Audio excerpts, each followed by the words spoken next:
हमारा सरकार से निवेदन और अनुरोध है कि हमारे धैर्य की परीक्षा न लें। 10 दिन से हम बिल्कुल शांतिपूर्वक बैठे हैं और हमारी मांग कोई आर्थिक मांग नहीं है जिससे सरकार को अर्थ का लॉस हो। सिर्फ और सिर्फ एक आदेश जारी करना है, पेड़ न कटे। और पेड़ कटना सतीश कौम को मान्य नहीं है, 84 लाख जीवा जूनियों को मान्य नहीं है। अब सतीश कौम का गला घोट करके 84 लाख छोटी मोटी जीवा जूनी उन सब का गला घोट करके सब जीवों की हत्या करके पेड़ कटाना सरकार के लिए ठीक नहीं है। इसलिए सरकार इस बात को समझे। ठीक है, सौर प्लांट लगाना चाहिए, अब बात मान्य है, लेकिन जहाँ पेड़ नहीं है वहाँ लगाओ, कौन मना कर रहा है। हम सौर प्लांट के विरोध में नहीं है, हमें पेड़ कटाई पसंद नहीं है। और सरकार ने हल्का में ले लिया, सोचिए बैठे हैं चले जाएंगे।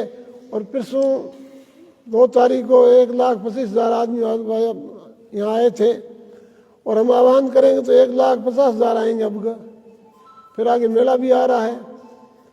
हम सरकार का सहयोग कर रहे हैं, प्रशासन का सहयोग कर रहे हैं। कोई सरकार प्रशासन को कुछ भी करने की तकलीफ नहीं आई। इतनी शांति से हम धरने पर बैठे हैं और हमारी मांग बिना स्वार्थ की मांग है, बिना प्रलोभन की मांग है, बिना लाभ की मांग है। हमारे इसमें क्या फायदा हो रहा है? प्रकृति का नुकसान हो रहा है, इसलिए हम निवेदन कर रहे हैं। कोई भूखे हैं, कोई प्यासे हैं, कोई कहीं पड़े हैं, कोई कहीं पड़े, कोई यहाँ से जा रहा है। आप सरकार ये सोच क्यों नहीं रही कि लोगों को क्या स्वार्थ आ रहे सब? और सरकार गलत हरकत पर आ गई, लोगों पर छापा मारना। इतने अवैध नहीं थे, आज अवैध कैसे हो गए? तो सरकार इस बात को समझे, इस बात को हल्के में नहीं ले, अन्यथा हमें कोई और कार्रवाई नहीं करनी पड़े। सरकार के पास कलम है, हमारे पास सिर है। सिर काट करके सरकार कुछ कर सकती है। सिर कटा लेंगे लेकिन झुकेंगे नहीं, मानेंगे नहीं, क्योंकि पेड़ बचाना है। पेड़ बचाने के लिए हमारे पूर्वजों ने शहीदी दी है। एक को जाने की जगह शहीदी दी है और लास्ट में की शहीदी है। 363 खत्म हो गए लेकिन पेड़ नहीं कटने दिया। वो स्थिति अभी भी पैदा हो सकती है जिस सरकार इस बात को समझे। सबसे भी ऐसे ये भाषण दे दी चले गए, भाषण ये बात भाषण वाले अभी नहीं है। अभी ट्रेंड बदल रहा है, सरकार समझ ले और हमारी बात मान ले। छोटी सी मांग है हमारी, कोई लंबी चौड़ी मांग है ही नहीं। उसको सरकार को एक पैसे का भी खर्चा नहीं होता, एक आदेश जारी करना है। क्या लगता है सरकार को? पैसा लगे, कोई बजट लगे तो सोचे भी सरकार करने में सक्षम नहीं है। सरकार का कुछ लगता ही नहीं है, फिर भी सरकार मान नहीं रही है। तो हट धर्मिता ठीक नहीं है। हम भी सरकार के हिस्से ही तो है ना, हम सरकार चुनकर भेजते हैं और जनता की सरकार है। जनता जनार्दन होते हैं, जनता की बात सुनो, ढिठाई मत करो। यह बात गले उतरनी बहुत मुश्किल हो जाएगी। इसलिए अभी मौका है, अभी भी मौका है।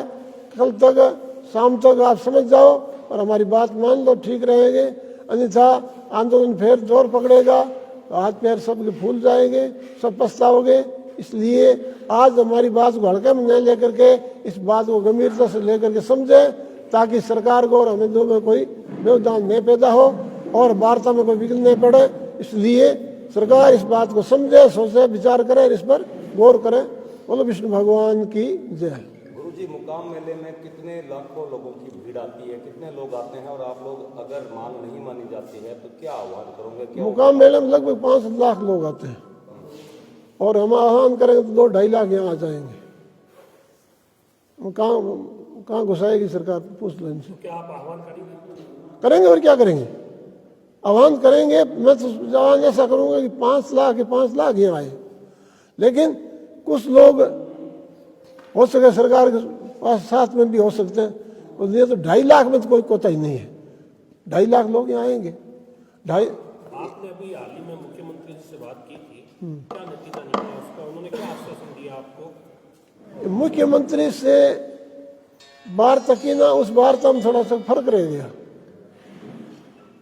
हमें पहले मंत्री ने बात बता दी, क्या मुख्यमंत्री से आप कुछ कहना मत, बात हम आप विचार में हो गई, इसलिए थोड़ा गुमराह हो गए हम। गुमराह किसने किया? अब किया किसी ने कर दिया, अब नाम देने से क्या फायदा? जैसे जैसे आप आज आंदोलन कर रहे हैं, आप अगुवाई कर रहे हैं, आप जिसने हमें बोला, को जवाब देना है कि तो आपको ये तो बताना ही पड़ेगा। जिसने हमें बुलाया उसने गुमराह किया। आपको तो बिश्नोई जी ने बुलाया था, क्या बिश्नोई जी? अब समझ लीजिए क्या है, सभी बात हम क्या रखा है। ठीक है बोले। अभी किस किस को परेशान किस किस को किया है? वो टारगेटेड लोग वायरल हो रहे हैं, वो बता रहे हैं। ये अभी प्रशासन है जो हमारे साथ आंदोलन में जुड़े हुए थे, यहाँ से निर्दलीय पार्षद रहे मनोज जी, उनके होटल को सीज करने का नोटिस दिया है। हमारे साथ में बज्जू के प्रधान प्रतिनिधि रहे भागीरजी तेतरवाल, उनके लीज को भी उन्होंने उन पर नोटिस दिया है, उन पर कार्रवाई करी है। ऐसे अनेकों कार्यकर्ता जो आंदोलन से जुड़े हुए जो यहाँ धरने में आते हैं, उन सब के घर पर प्रशासन के अलग अलग अधिकारियों को भेज रहे हैं, अलग अलग चीज़ें कर रही है। तो मैं बीकानेर के प्रशासन से कहना चाहता हूँ कि आप इतनी भी नीच हरकत पर मत उतरें। इस बात का भी ध्यान रखें कि आपके ही सानिध्य के अंदर सारी चीज़ें हुई है। जो बीकानेर में जितने भी होटल बने हैं, जो भी बने हैं, होटल आज तो बना नहीं था, कल धरना चालू और आज होटल बना है। आप लोगों ने परमिशन दी, आपने जब सारी चीज़ें करी है, तब किसी आंदोलन को कमजोर करने के लिए या किसी कार्यकर्ता को दबाने के लिए आप ऐसी हरकत मत करें। हम अहिंसा के मार्ग पर चलते हुए लगातार ये आंदोलन कर रहे हैं, तो इसका मतलब ये नहीं है कि आप सब तरीके से इनको घेर कर कुचलने का काम करेंगे। जो लोग पेड़ों के लिए 363 लोग गर्दनें कटा सकते हैं, तो फिर वो मंजर हम नहीं चाहते कि ऐसा वापस हो। यहाँ पर अगर प्रशासन इस नीचता के अंदर उतरेगा तो हमें भी आर पार की लड़ाई लड़नी पड़ेगी, मजबूर होकर के। हमें विवश मत करें इस चीज़ के लिए। तभी हमारे आज पूज्य संतों ने आपके सामने प्रेस वार्ता कर अपनी बात रखी है। 17 तारीख को सच्चिदानंद जी, आपका क्या कहना है इस पूरे मसले पर? जिस तरह से एक्टिविटीज़ अब शुरू हुई, तो जो क्योंकि संतों का नेतृत्व है, संतों को आंदोलन है, संत समाज ने अब क्या निर्णय लिया है कि आप लोग आगे क्या कदम उठाएं? आगे मुकाम का मेला आ रहा है और मुकाम का मेला बिश्नोई समाज का महाकुंभ होता है। इस महाकुंभ में जैसे पूर्व में बताया कि 5 लाख लोग आ रहे हैं। लोग घर घर से इस आंदोलन को लेकर के आक्रोशित हैं। लोगों ने पहले सोचा कि चलो हमारे इतने लोग वहाँ बैठे हैं तो सरकार मानेगी। पिछले 10 दिनों से लगातार हम लोग शांति से बैठे हैं और शांति से अलग अलग तरीक़ों से अपनी बात की मांग कर रहे हैं। जुलूस भी निकाले गए, कलश यात्रा भी निकाली गई। शहर में किसी भी प्रकार का हमने कोई उपद्रव, किसी को कोई परेशानी हमारी वजह से, हम कलेक्ट्रेट के सामने वहाँ भी बैठ सकते थे, सारे रास्ते जाम कर सकते थे, लेकिन हम यहाँ शांति से बैठे हैं क्योंकि एक चीज़ को मांगने के लिए किसी प्रकार की अशांति हो ऐसा हम नहीं चाहते हैं। लेकिन जैसा कि कल से बताया जा रहा है कि आंदोलन से जुड़े हुए लोगों को परेशान किया जा रहा है, प्रताड़ित किया जा रहा है, सरकारी मशीनरी का दुरुपयोग किया जा रहा है, और जो लोग इसका दुरुपयोग कर रहे हैं उन्हें देख करके ऐसा लगता है कि कहीं न कहीं पेड़ काटने वालों के साथ इनके भी हाथ मिले हुए हैं, तभी तो ये लोग इनको उठाना चाह रहे हैं। एक गांव में कोई भैंस चोरी हो गई थी किसी की, तो भैंस चोरी हुई तो गांव वालों ने इकट्ठे होकर के, और जैसे महाराज जी ऐसे संतों के पास गए और कहा कि महाराज जी गाँव में भैंस चोरी किसने की, आप पता बताओ। महाराज जी ने अपनी चादर दी और कहा कि चादर है ना, इसके नीचे से पूरे गांव वालों को निकालो, जो चोर है वो भस्म हो जाएगा। तो लोग चादर पकड़ करके खड़े हो गए, पूरा गांव नीचे से निकला, लेकिन कोई भस्म नहीं हुआ। महाराज जी के पास गए, महाराज जी ये सारे गांव के लोग निकल गए लेकिन कोई भस्म नहीं हुआ, क्या बात? महाराज जी ने कहा कि जिन्होंने चादर पकड़ी हुई है वो नीचे से निकले या नहीं निकले? बोले वो तो नहीं निकले। तो बोले चोर वही है। तो जिस प्रकार से ये लोग आंदोलनकर्ताओं के ऊपर कर रहे हैं कार्रवाई, उसे देख करके ऐसे लगता है कि कहीं न कहीं इनकी भी मनसा में खोट है और ये नहीं चाहते कि पेड़ बचे। और हम नहीं चाहते कि आंदोलन है ये प्रशासन के खिलाफ हो, आंदोलन है ये उन लोगों के खिलाफ हो। और यदि ऐसा करेंगे तो ये जो लोग घरों से निकल के मेले आ रहे हैं, मुकाम धोख लगा के यहाँ भी आ सकते हैं और फिर उनको संभालना मुश्किल हो जाएगा। आप जब जयपुर से वापस लौटे थे, तो आप जयपुर से जब वापस लौटे तो आप बहुत निराश थे, और ऐसा भी आपके श्रद्धालुओं ने बताया कि कई संतों की आंखों से आंसू निकले थे। वो क्या माजरा? वो माजरा ऐसा था कि उन्होंने जो लेटर दिया गया था, जो भी मंच से सुनाया गया, वहाँ वार्ता ये हुई थी कि ये लेटर रेवेन्यू सेक्रेटरी पूरे जिला कलेक्टर्स को अपनी नोट शीट के साथ में भेजेगा, और वो उन्होंने आगे की कार्रवाई कदम बढ़ाया नहीं। एक लेटर तो थमा दिया और कहा कि यही लेटर पूरे स्टेट के लिए जाएगा, लेकिन स्टेट को उन्होंने भेजा नहीं, केवल बीकानेर जिला कलेक्टर को भेज करके रोक दिया। और फिर ये कंडीशन लगा दी कि आंदोलन उठेगा तब हम भेजेंगे।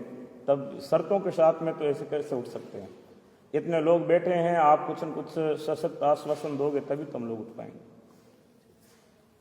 17 तारीख को मुकाम मेले में क्या लोग मुकाम से जो दर्शनार्थी है वो वापिस यहाँ से आएंगे क्या? बिल्कुल आह्वान करेंगे तो पहले भी आएंगे, बाद में भी आएंगे, और फिर पड़ाव यहाँ पे पूरे शहर की गलियों में डाल देंगे, यहीं बैठ जाएंगे। अब ये माने कि हम शहर की गलियों तक ये बड़ा पहुँचने वाला है। हाँ जी, ये फिर जिस प्रकार से प्रशासन इन 10-20 लोगों को परेशान कर रही है, बाद में जो है हर शहर का व्यक्ति परेशान होगा, ये हम नहीं चाहते हैं। इसलिए शांतिपूर्वक मांग उसको मान लो और मान करके इसको समाप्त करो। अभी राजस्थान में कितनी जगह ये आंदोलन फैल चुका है, इसके बारे में आप लोगों के पास कहीं से कोई? आज जीव रक्षा संस्था की तरफ से ये अभी घोषणा हुई है कि हर तहसील मुख्यालय पे, हर जिले पे हमारी कार्यकारिणियाँ बनी हुई है और वहाँ सब जगह ये धरने शुरू हो गए। लगभग 20 स्थानों पे धरने अब चल रहे हैं। 20 जगह धरने चल रहे हैं। आज सतौड़ में करीब 5,000 लोग बचे, आप भी देख रहे हैं, अपडेट मालूम पड़ेगा। 5,000 लोग वहाँ सड़क पे बैठे हैं। सतौड़ कल सूरजगढ़ में था, रावतसर में था और फड़ौदी के अंदर भी था। अब इसको हम हर जगह कर रहे हैं। जो जितने भी उपखंड मुख्यालय है, जिला मुख्यालय है, वहाँ सब जगह बड़ी तादाद में हम करेंगे और करीब 35 और 36 जगह पे हमारे धरने भी चलेंगे और ये पड़ाव चलेगा। और परसों से जो श्रद्धालु आने शुरू हो जाएंगे मुकाम वो यहाँ नहीं रहने। खेजड़ी कटाई के समाचार मिल रहे हैं, वो क्या स्थितियां हैं इस वक्त? खेजड़ी कटाई अभी अपने जैसलमेर जिले के गांव है वहाँ पर चल रही है। अभी वहाँ करीब 200-250 पर्यावरण प्रेमी बैठे हैं और मौके पर स्कीम आया वो रुक नहीं रही। वहाँ सोलर प्लांट है और उस सोलर प्लांट का बहुत बड़ा करीब कह रहे हैं 2000 बीघा के अंदर है और 500 खेतें करीब काटी हुई पड़ी है और वो ताजी काटी है और करीब 200-250 हमारे पर्यावरण प्रेमी पुलिस SDM वगैरह और वहाँ जिला कलेक्टर से भी बात की, SDM से भी मैंने बात की इसमें और वो रोज का ही काम है। परशुराम जी, 9 दिन से लोग यहाँ हजारों लोग धरने पर बैठे हैं। डेली अखबार में आ रहा है रोज 400, 500, 1000 खेजड़ी काटी जा रही है। ये ऐसा कौन सा माफिया हो गया कि हजारों लोग यहाँ पे अभी तक बैठे हुए हैं और उनको भय नहीं और वो लगातार खेजड़ी काटे जा रहे हैं? मतलब ना आपके लोग वहाँ पे उन पर कोई कार्रवाई, आपने कोई जाके वो जगह मौका मुआयना किया, काटा? कौन काट रहा है? सरकार की मिलीभगत से हो रहा है। वजह आप अंदाज लगाओ कि हमारे पर्यावरण प्रेमी जा रहे हैं। आज तक अभी तक पिछले 10 दिन में जो धरना चल रहा है उस दौरान हमारे पर्यावरण प्रेमी पहुंचे हैं। सरकार का प्रतिनिधि कहीं भी कोई मैसेज नहीं, उन्होंने जगह पकड़ी। पर्यावरण प्रेमी बैठते हैं, धरना देते हैं, फिर संबंधित तहसीलदार, SDM, पटवारी आते हैं, पुलिस आती है। एक भी ऐसा कहीं नहीं हुआ कि पहले SDM और तहसीलदार पहुंचे। तो ये बहुत बड़ी विडम्बना है। सब लोग ये मिले हुए हैं, जिला स्तर पर मिले हुए हैं। बीकानेर में जिला कलेक्टर की सब पे 50 जगह ये काम हो रहा है और 3-3.5 साल तक एक कलेक्टर का एक जिले में रहना बहुत बड़ी एक बात है। राजस्थान का इतिहास उठा लीजिए, 2 साल से ज़्यादा किसी जिला कलेक्टर का कार्यकाल नहीं होता। आज ये कलेक्टर शायद 3 साल से बाहर होगी, आप लोगों को पता होगा। और क्या विडम्बना, मतलब आप सारे सोलर प्रोजेक्ट किसके इशारे पर ये काम कर रही है, क्या हो रहा है, आप लोगों को ज़्यादा जानकारी होगी। हमें तो ये मालूम है कि इनकी हर सोलर प्लांट में भागीदारिता है। जहाँ भेजरिया कट रही है वहाँ कलेक्टर साहिबान का हाथ है। परशुराम जी, कहीं ऐसा नहीं लगता है कि कांग्रेस को ये मानने, कांग्रेस ने पूरे आंदोलन को हाईलाइट कर दिया है? हमें कोई कांग्रेस से मतलब है ना BJP से मतलब है। पूरा सिस्टम है, ये आंदोलन है, सामाजिक आंदोलन है, संतों के सानिध्य में, संतों की अगुवाई में। हमने मुकाम में ये ऐलान संतों ने किया, न तो कांग्रेस ने किया, न BJP ने किया, न दूसरी पार्टियों ने। केवल और केवल इसको बदनाम करने के लिए ऐसा किया जा रहा है। मैं पिछले 30-40 साल से कोई मैंने कांग्रेस में MLA रहा ना MP का, ठीक है, पारिवारिक पृष्ठभूमि अलग चीज है, बाकी हम संतों के सानिध्य में काम कर रहे हैं। जैसे संत महात्मा हमें आदेश दे रहे हैं, उसकी व्यवस्था हमें करनी पड़ती है। हर काम कोई संत महात्मा नहीं करेंगे, व्यवस्था पूरी हमें करनी पड़ेगी। चाहे टेंट हो, चाहे लंगर हो, चाहे दूसरी व्यवस्थाएं हो, चाहे यहाँ आने की व्यवस्था हो, साफ सफाई से लेकर 50 तरह के काम हो, तो कमेटी करती है। बाकी पूरा आंदोलन संत सानिध्य में, संतों के हिसाब से, धर्म की आस्था के हिसाब से। वो कांग्रेस ने 363 थोड़ी करवाई थी आज से 300 साल पहले। तो ये तो केवल